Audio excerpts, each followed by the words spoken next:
చిరంజీవి గారు లాంటి వాళ్ళు కూడా అక్కడేదైనా సినిమా రిలీజ్ అయితే అక్కడున్న వాళ్ళ ఫ్రెండ్స్ ఎన్ఆర్ఐస్ వాళ్ళ ద్వారా తెప్పించుకుని విహెచ్ఎస్ అప్పుడు ఇంత ఉండేది. Cassette player, video cassette player, VHS tapes వచ్చేవి. అవునవునవును. తర్వాత డీవీడీలు. సో ఒక హాలీవుడ్ సినిమా చూడాలంటే అక్కడ రిలీజ్ అయిన సంవత్సరానికి ఎప్పటికో వచ్చేది ఇండియాకి, ఒక 6 మంత్స్కో 1 ఇయర్కో. ఇక్కడ థియేటర్కి మల్టీప్లెక్స్ కూడా లేవు కదా. అవునవును. ఆ హాలీవుడ్ సినిమా అంటేనే తెలియదు చాలామంది ఆడియన్స్కి.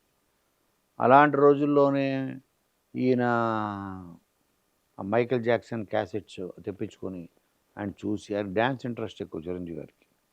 అవన్నీ చూసి ఆయన అప్డేట్ అవుతూ ఆ స్టైల్స్, మీరు కాస్ట్యూమ్ కూడా చూస్తే అందులో చిరంజీవి గారు ఓల్డ్ ఫిలిమ్స్లో ఆ స్లీవ్స్ ఇవి డ్రెస్సింగ్ అంతా కూడా అక్కడ హాలీవుడ్ యాక్టర్స్ మైకేల్ జాక్సన్ ఆ కైండ్ ఆఫ్ డ్రెస్సింగ్, ఆ కైండ్ ఆఫ్ మూన్ వాక్లు, బ్రేక్ డ్యాన్స్లు, ఇవన్నీ మీకు ఆయన సినిమాల్లోనే ఎక్కువ మీకు కనపడతాయి.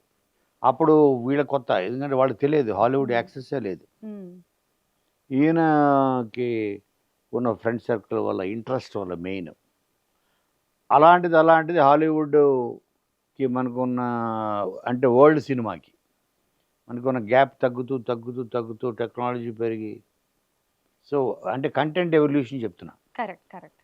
సో అలాగలాగా మనకు అన్నీ విహెచ్ఎస్ నుంచి డీవీడీలు వెళ్ళిపోయాం, డీవీడీల నుంచి శాటిలైట్ ఛానల్స్, ఇప్పుడు ఓటీటీ. సో అలాగా, సో దాన్ని బట్టే మేకర్స్ కూడా వాళ్ళు అప్డేట్ చేసుకోవాలి.